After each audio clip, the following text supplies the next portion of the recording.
اللهم لك الحمد كما ينبغي لجلال وجهك وعظيم سلطانك. لك الحمد ملء السماوات وملء الأرض وملء ما شئت من شيء بعد. سبحانك اللهم لا نحصي ثناء عليك أنت كما أثنيت على نفسك. اللهم استر عوراتنا وآمن روعاتنا، لا تسلط علينا بذنوبنا من لا يخافك ولا يرحمنا. ونشهد أن لا إله إلا الله وحده صدق وعده ونصر عبده وأعز جنده وهزم الأحزاب وحده، لا شيء قبله ولا شيء بعده. وأشهد أن سيدنا وحبيبنا وعظيمنا وقرة أعيننا محمد رسول الله، عبده ورسوله وصفيه وخليله، أرسله بالهدى ودين الحق والنور والموعظة حتى فرج الله على رسالته، فتفرقت في كل أصقاع الدنيا، فامتلأ بها نورا وامتلأ بها عدلا وامتلأ بها حقا ويقينا وسعادة للبشرية جمعاء، بل جميع الخلق أجمعين نالوا برسول الله صلى الله عليه وسلم سعادة الدنيا والآخرة. فكل الخلق يتنعم اليوم إلى يومنا هذا برحمة حبيبنا المصطفى صلوات الله وسلامه عليه، الذي أرسله الله عز وجل علينا جميعا، حيث قال: وما أرسلناك إلا رحمة للعالمين. ونشهد أن سيدنا محمدا عبده ورسوله صلى الله وسلم وبارك عليه وعلى آله وأصحابه ومن تبعهم بإحسان إلى يوم الدين وسلم تسليما كثيرا. وبعد، أحبتي في الله، ما زلنا نتحدث عن تلك العواطف التي يعيشها الإنسان في حياته، تلك العواطف التي فطرها الله عز وجل في نفسه وفي روحه، هذه الروح التي تحييه، وهذه النفس أيضا التي تميته بتضليله، إن النفس لأمارة بالسوء، وتميته أيضا في آخر حياته فتذوق الموت. إن كل نفس ذائقة الموت. فالنفس هي التي تموت، والروح هي التي تحيي. فالروح تحيي الإنسان عندما ينفخ الله عز وجل الروح في جسده فيحيا، وأما النفس فهي التي تنهي حياته فتذوق الموت ومرارته وسكراته. إذن أحبتي بالله، نعم، هناك روح ونفس، وهذه النفس أحبتي بالله هي التي تحس وتشعر بتلك المشاعر المقدسة التي من الله عز وجل على خلقه، تلك المشاعر التي تحيي في نفوس الناس المشاعر التي تسبب سعادة الإنسان. فالإنسان بتلك المشاعر يحس بالأمل، ويحس بالفرح، ويحس بالقوة، ويحس بالطمأنينة والسكينة وما إلى ذلك من الحالات النفسية التي يستشعر بها في تلك المشاعر المقدسة. قال تعالى: ألا ومن يعظم شعائر الله فإنها من تقوى القلوب. نعم، الشعور من الشعائر، فالشعائر هي التي تغير شعور الإنسان. En effet, chers frères et chères sœurs, c'est à travers la revivification de ces rites que nous avons perdus depuis quelques semaines, à cause de ce malheur, de ce malheur que pour certains, mais un bonheur pour d'autres, une miséricorde pour d'autres, a fait subir Allah Azza wa Jal sur toute l'humanité. Nous pouvons, Inch'Allah wa ta'ala, espérer enfin une fois elle se revivifie, elle se rouvre à la population et à la communauté des croyants. Inch'Allah tabaraka wa ta'ala, j'espère bientôt voir cette mosquée remplie de ses fidèles, tous accolés les uns à côté des autres, se serrant les uns à côté des autres, manifestant de la miséricorde les uns envers les autres, malgré qu'ils se bousculent. Comme quand on dit tazahamu tarahamu, fayatazahamu al-muslimuna liyatarahamu, al-aswad al-abyad, le blanc comme le noir, l'asiatique comme le français ou le caucasien, quelles que soient leurs origines, ils sont obligés de rester accolés pour obtenir tous ensemble la miséricorde de Dieu. Il ne peut pas y avoir de miséricorde, il ne peut pas y avoir de réussite, il ne peut pas y avoir de victoire si elle est faite individuellement.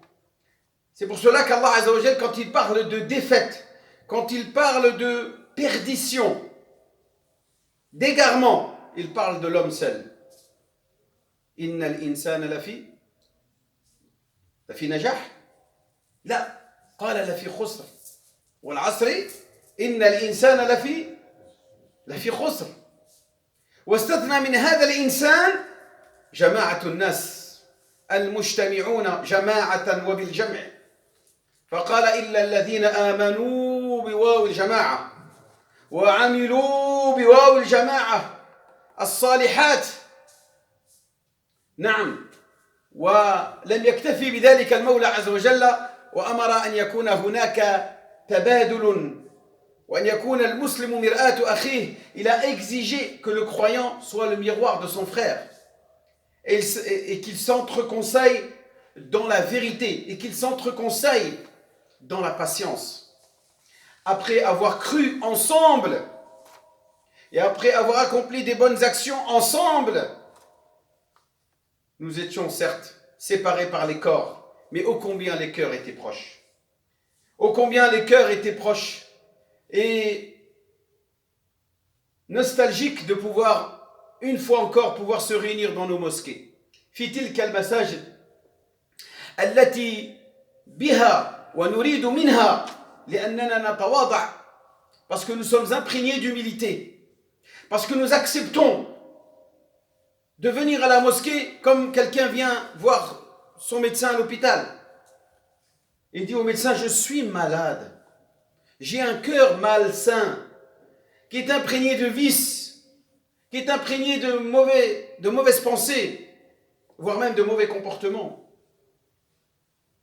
Et c'est dans ces lieux-là, dans l'hôpital, il va guérir son corps, mais dans la mosquée, il va chercher lui à guérir son cœur. Il va surtout chercher à le purifier de tous ses vices. ولذلك قال تبارك وتعالى عن المساجد وعن أدوار المساجد, que le rôle de la mosquée, c'est d'accueillir des hommes qui cherchent à se purifier. فيه رجال يحبون, أي في ماذا؟ في المساجد رجال يحبون أن يتطهروا والله يحب المطهرين أو المتطهرين.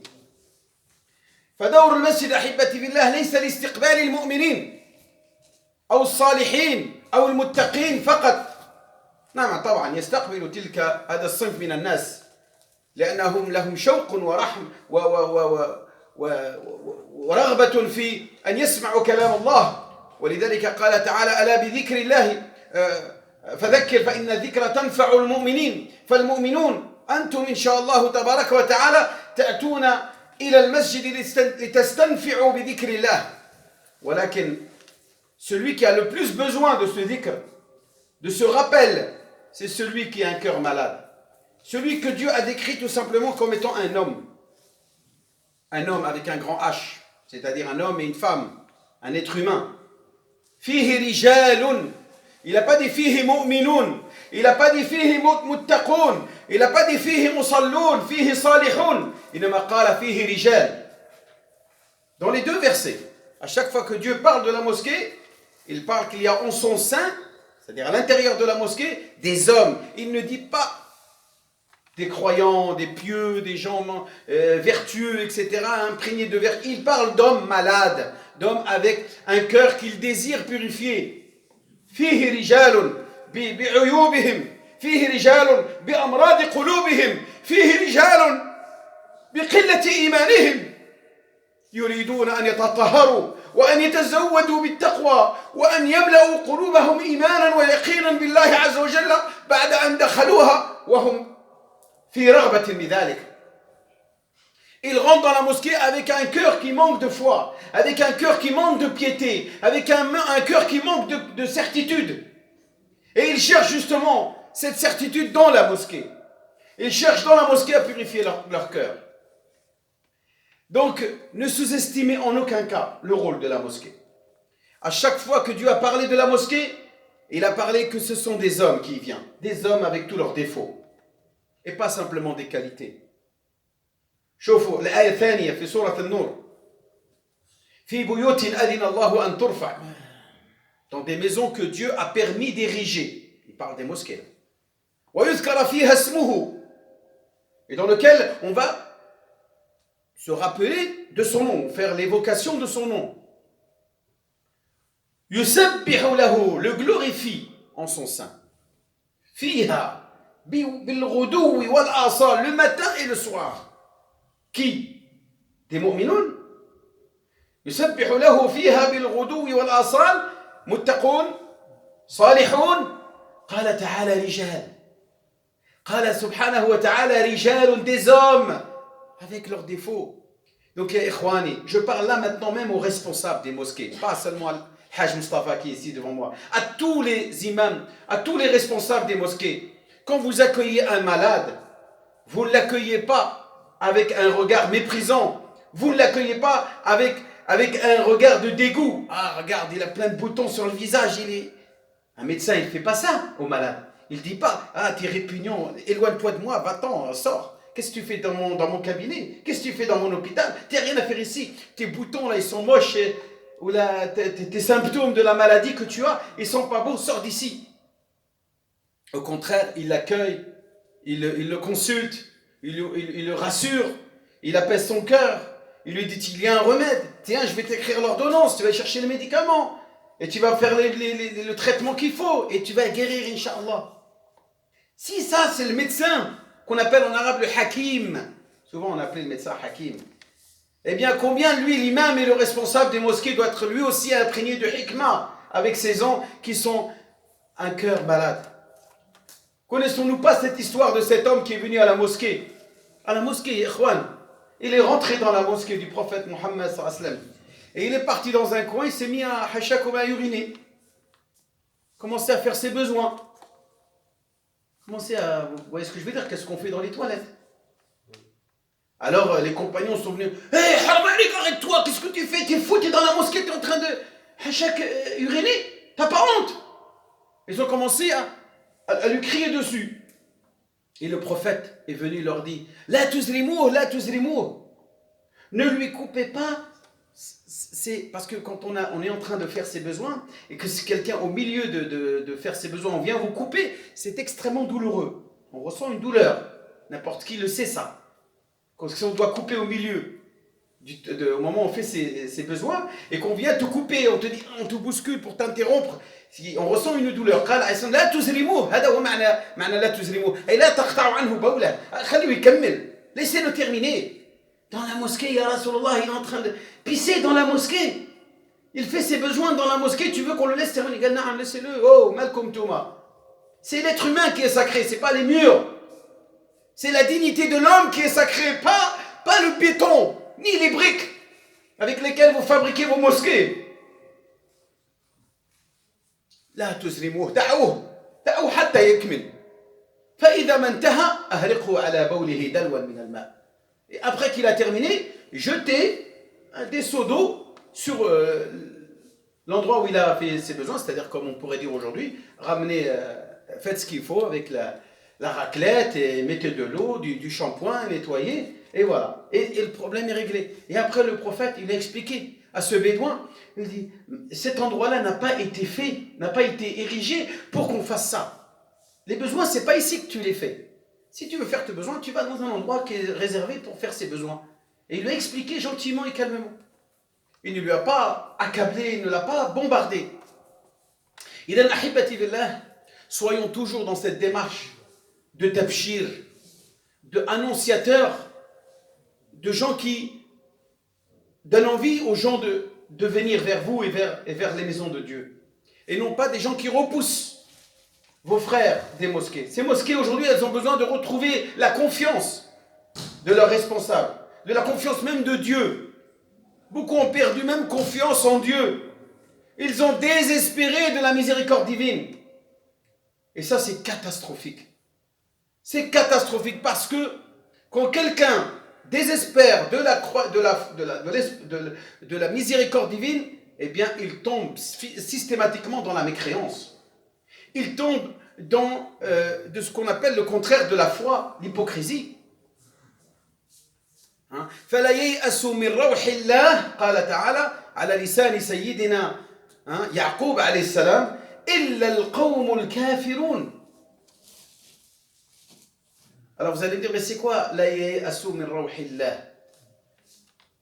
Ne désespère de la miséricorde et du succès et de la réussite que Dieu te doit t'accorder que seulement celui qui est imprégné de mécréance. Donc les désespoirs, ahibbati fillah, c'est le sujet que je voulais aborder aujourd'hui, est quelque chose qu'il faut à tout prix contrôler. Je ne dis pas qu'on ne peut pas le ressentir. Il y a beaucoup de gens qui, malgré eux, parce qu'on est des êtres humains, on désespère. On a un sentiment, on manque d'espoir. ينقصنا الأمل فنقنط أحيانا ونيأس أحيانا أخرى. ولكن يا ترى كيف نضبط هذه الحالة النفسية. Comme je disais, on parlait d'émotion de l'être humain.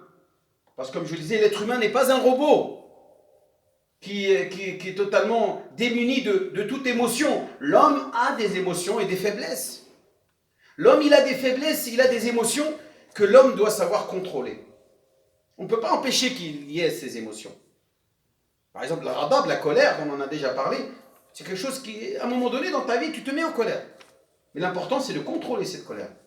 Il n'est pas interdit d'être joyeux, mais il faut contrôler sa joie. Il n'est pas interdit d'être triste. Malgré tout, des fois on est triste à cause d'un événement qui se passe autour de nous, la mort d'un proche. L'important, ce n'est pas d'être triste, c'est de contrôler cette tristesse. Eh bien, c'est la même chose pour ce qui est de l'espoir et le désespoir. Alors, qu'est-ce que c'est que ce contrôle qui consiste à maîtriser le sentiment de désespoir que peut ressentir une personne quand il lui arrive quelque chose dans la vie? Aujourd'hui, vous avez ce corona qui a provoqué un coup de blues dans la population, un sentiment de désespoir dans le cœur de beaucoup de nos concitoyens, voire même de nos co-religionnaires. Il y en a qui disent le malheur est arrivé, c'est la fin des temps, c'est fini. Ça y est,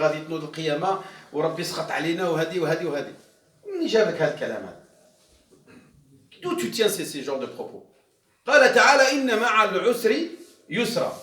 Et toi, l'être humain qui parle comme ça, tu ne fais que dire, confirmer ce que Dieu dit et parle de la nature de l'homme. في سورة فصلت ماذا يقول المولى عز وجل؟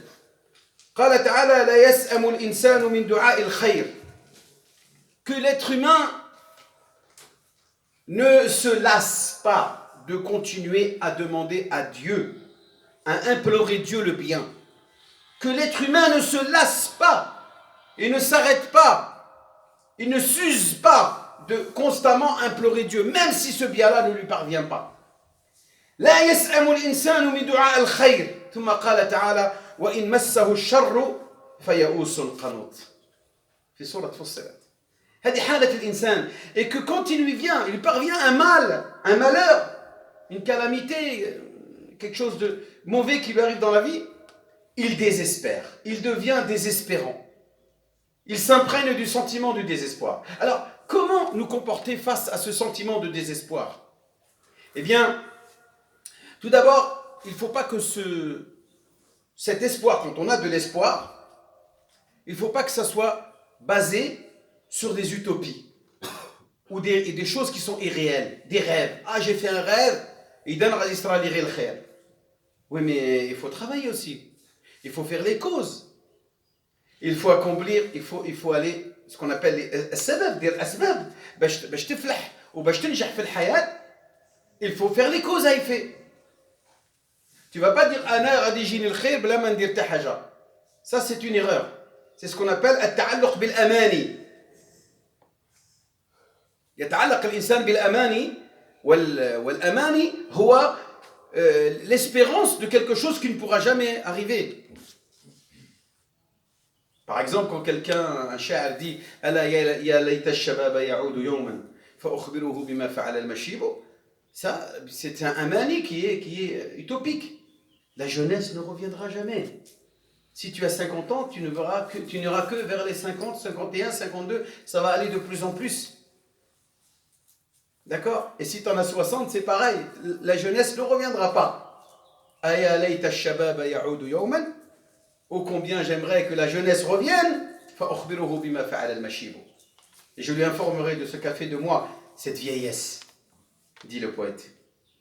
Donc, cet espoir ne doit pas être motivé, comme je le disais, par des utopies, des pensées fantasmagoriques basées sur des choses irréalistes. L'homme doit rester rationnel et réaliste dans ses projets. Il ne va pas avoir pour ambition d'atteindre tel et tel projet, alors qu'il n'a pas les moyens pour y arriver. Il doit être réaliste et se dire, voilà, moi je vais positionner la barre de mes objectifs sur ce que je pense avoir comme moyen pour le réaliser. ولكنه في الوقت ذاته لا يستولي عليه اليأس والأحزان. De la même manière qu'il ne se laisse pas emporter et envelopper par la tristesse et le désespoir. C'est un jeune homme, masha'Allah, il a des capacités, il a un diplôme, il a des compétences, il cherche du travail, il ne trouve pas, et il se dit, moi ça y est, c'est trop tard, je ne peux rien faire. Manzid manan. Cherche les pistes, continue, puisque tu as les moyens de réussir dans la vie. Tu ne peux pas te laisser aller. Et j'invite pour cela, j'ouvre une petite parenthèse, de rencontrer, il y a une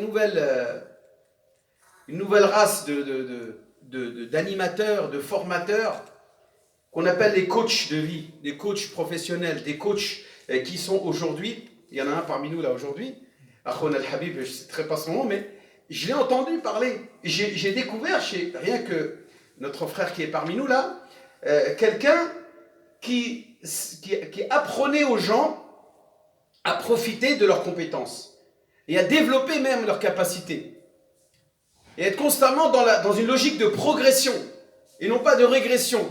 Pour cela, il utilise justement les émotions. Et une des pires émotions, il va me le confirmer, que le musulman et l'être humain ne doivent pas avoir, c'est le désespoir. Constamment avoir de l'espoir. C'est essentiel dans la réussite de la vie de tout un chacun. Donc jamais se laisser emporter et envelopper par la tristesse et par le désespoir. Et il ne doit pas se laisser entourer par un sentiment d'humiliation et d'avidité. Ah, moi je ne vaux rien, moi je suis un incapable, moi je suis... Parce qu'il dit, le sage, que cela, c'est la ruse du paresseux et de l'incapable. Quand quelqu'un il veut rien faire dans la vie, qu'est-ce qu'il dit? Ah ben moi je peux rien faire. Je peux rien faire. Ou là, les gens ils sont racistes. Ou là, les gens ils m'aiment pas. Ou bien, je suis pas compétent pour faire telle chose ou telle chose. Il va constamment trouver des excuses et des arguments pour justement, finalement, l'utiliser comme une ruse, justifiant sa paresse, sa fainéantise, son incapacité, l'ajz, wal-kasal, wal-khoumoul. Le prophète demandait à Dieu de le préserver de ces vices-là. Il disait, alayhi salatu wassalam, Allahumma inni a'udhu bika min al-ajzi wal-kasal. وأعوذ بك من الجبن والبخل وأعوذ بك من غلبة الدين وقهر الرجال. فالرسول كان يتفاءل بالدعاء، يتفاءل ويستعين بالله عز وجل ويتوكل على الله أن يعينه على قضاء حوائجه سواء كانت حوائج دنيوية أو أخروية. Que ses ambitions soient des ambitions de ce bas monde ou des ambitions de l'au-delà. Il ne dit pas, moi je ne pourrais jamais devenir un saint comme l'imam. L'imam, masha'Allah, est toujours en train de faire dhikrullah. C'est pas vrai, l'imam, il n'est pas en train de faire dhikrullah. Il profite de sa famille. Il est dans la rafla, dans l'insouciance parfois. Comme l'étaient les compagnons du prophète. Vous croyez que les compagnons du prophète, dès qu'ils sortaient du prophète, ils restaient dans cette même logique, dans cette même concentration qu'ils étaient avec le prophète alayhi salam dans la mosquée? Non. Ils vivaient au jour le jour, à chaque instant, motivés par par leur environnement. Dans la mosquée, un environnement spirituel, ils étaient donc dans un état spirituel. Mais tant qu'ils étaient au marché, ils pensaient marché, ils pensaient commerce, ils pensaient business. C'est pas, oui, moi je suis dehors, ça y est. Et puis, forcément, à partir de là, ça veut dire qu'il est un égaré ou quelqu'un d'insouciant. Là. Quand Hanzala est venu se plaindre auprès du prophète de son hypocrisie, et qu'il a dit, « Ya Rasulallah, nafaqa Hanzala, je suis un hypocrite. » Il dit, comment ça, toi, Hanzala, tu étais présent à la bataille de Badr et tout ça, tu es un grand compagnon, mashallah alayk, et tu dis, tu es un hypocrite. Tu n'es pas un hypocrite, pour moi, tu es un croyant.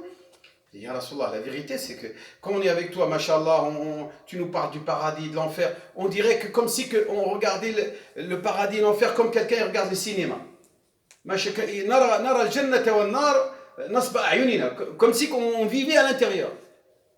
Mais quand on rentre chez nous, ça y est, on oublie tout, on est avec nos enfants, avec nos business, avec nos affaires, avec nos femmes, avec nos ceci, et on parle d'autre chose. Et on est dans un état différent que quand on est avec toi. Donc moi je conçois, alhamdulillah qui pense ça, je conçois que je suis hypocrite, parce que devant toi, mashallah, et quand je suis avec ma famille, hein, il lui a dit non, même avec ta famille, tu es en adoration.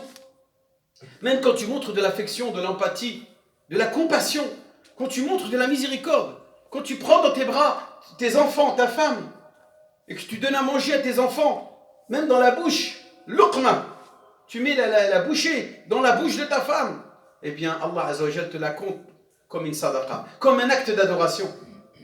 إذا لا يا إخواني لا نيأس من روح الله كما قال يعقوب فإنه لا ييأس من روح الله إلا القوم الكافرون وقال سبحانه وتعالى ومن يتق الله يجعل له مخرجا ويرزقه من حيث لا يحتسب ويرزقه من حيث هذا لابد أن نؤمن بهذه الآية. Celui qui craint, qui fait preuve de crainte d'Allah Azza wa Jal. C'est quoi le fait de craindre Allah Azza wa Jal? Le prophète alayhi salatu wassalam nous le dit déjà par la formule, par une formule que l'on doit vivre comme une caractéristique intrinsèque à notre âme. C'est quoi cette formule? La hawla wa la quwwata illa billah al-ali al-azim. Il n'y a de changement, ni de force, ni d'énergie, ni de puissance, si ce n'est celle d'Allah Azza wa Jal, le Très-Haut, l'Auguste et l'Immense, et le Tout-Puissant. Enfin, celui qui vit dans cette idée-là, de dire que de toute façon, tout ce qui nous arrive au monde, tout ce qui nous arrive, c'est de la volonté de Dieu.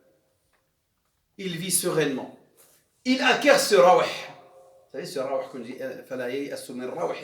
qu'est-ce qu'on a dit, rawh, c'est quoi? On a dit c'est la réussite, c'est le succès, mais c'est surtout l'apaisement, la sérénité. Je ne suis pas stressé, je ne suis pas angoissé. Quand on atteint le rawh, on n'est plus angoissé. Parce qu'on se dit, alhamdoulilah, tout ce qui va m'arriver, de bien ou de mal, c'est la volonté d'Allah Azza wa Jalla. Donc celui qui est imprégné de cette conviction-là ne peut pas être angoissé. Il ne peut que vivre le rawh. لا يمكن له إلا أن يعيش منشرح الصدر مرتاح البال. هذا الذي مرتاح من الروح فإنه لا ييأس من روح الله إلا القوم الكافرون. فلا نكون أحبتي بالله من الذين ينكرون الخير والقدر من الله سبحانه وتعالى خيره وشره. أقول قولي هذا وأستغفر الله لي ولكم من كل ذنب فاستغفروه إنه هو الغفور الرحيم.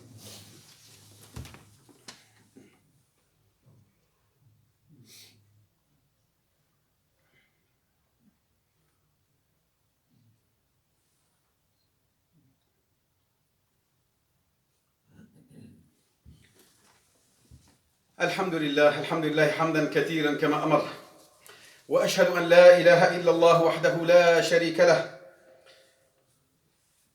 الذي قال في كتابه العزيز فأما إن كان من المقربين فروح وريحان وجنة نعيم. نعم, جزاء مولانا سبحانه وتعالى للمقربين أي الذين يريدون أن يتقربوا إلى الله عز وجل. Ceux qui cherchent à se rapprocher d'Allah Azza wa Jal, ceux qui ont leur cœur attaché aux mosquées d'Allah Azza wa Jal, aux maisons d'Allah Azza wa Jal, qui contribuent même s'ils ne sont pas là par leur corps, mais ils sont là par leur cœur, mais ils sont aussi là par leurs moyens financiers que Dieu leur a accordés. Ils donnent un petit coup de main. Il se dit les mosquées, même si on n'est pas dedans, elles continuent à avoir des besoins, des charges. Donc, ahibati billah, je m'adresse à tout un chacun. N'oubliez pas vos mosquées, de faire cette petite sadaqa jariya, cette sadaqa perpétuelle, que tout un chacun garde même après sa mort, et qu'elle continue à lui rapporter, et qu'elle continue parce que vous avez contribué à faire vivre une mosquée, dans laquelle des prières vont continuer à prier après votre mort, donc vous en aurez aussi la récompense. Où il y a des gens qui vont lire le Coran, vous en aurez la récompense. Parce que vous avez contribué à revivifier ces mosquées-là. Vous ne les avez pas laissées périr malgré la situation difficile dans laquelle nous sommes en train de vivre. فَإِنَّ مَعَ الْعُسْرِ يُسْرًا إِنَّ مَعَ الْعُسْرِ يُسْرًا فَأَنْتُمْ يُسْرٌ سَبَبٌ فِي يُسْرِ اللَّهِ عَزَّ وَجَلَّ لِمَسَاجِدِهِ. Vous êtes, vous, la cause de la facilité de ces responsables qui gèrent nos mosquées. Parce que seuls ne peuvent pas, ils ne peuvent pas gérer tout seuls. C'est avec vous qui vont le faire. Vous avez voté pour eux. Vous les avez choisis, vous avez désigné. Vous ne pouvez pas les abandonner. Allez, débrouille-toi. Non. Je m'adresse, que ce soit aux gens, aux fidèles de cette mosquée, mais aussi à ceux qui m'écoutent à travers les médias. Dans toutes les mosquées de France, n'abandonnez pas vos mosquées. Il y en a plus de 2500, walhamdulillah, et c'est une très bonne chose. Et ça manque encore. Ne les abandonnez pas. C'est votre raison qui va, ou votre cause qui va sauver votre âme le jour du jugement dernier. أسأل الله تبارك وتعالى أن يملأ قلوبنا إيمانا وأن يجعل تلك المساجد سببا لتطهير قلوبنا. اللهم طهر قلوبنا. اللهم آت نفوسنا تقواها وزكيها أنت خير من زكاها أنت وليها مولاها. اللهم لا تدع لنا في هذا اليوم المبارك ذنبا إلا غفرته ولا مريضا إلا شفيته ولا بعيدا إلا قربته ولا ميتا إلا رحمته ولا ظالما إلا قهرته ولا مظلوما إلا نصرته ولا دعاء إلا استجبته ولا حاجة من حوائج الدنيا لك فيها رضا ولنا فيها صلاحا إلا قضيتها ويسرتها برحمتك يا أرحم الراحمين. اللهم اغفر للمؤمنين والمؤمنات المسلمين والمسلمات الأحياء منهم والأموات إنك يا مولانا سميع قريب مجيب الدعوات والحمد لله رب العالمين. عباد الله، إن الله يأمر بالعدل والإحسان وإيتاء ذي القربى وينهى عن الفحشاء والمنكر والبغي يعظكم لعلكم تذكرون. واذكروا الله العظيم يذكركم واشكروه على نعمه يزدكم ولذكر الله أكبر والله يعلم ما تصنعون. وأقم الصلاة.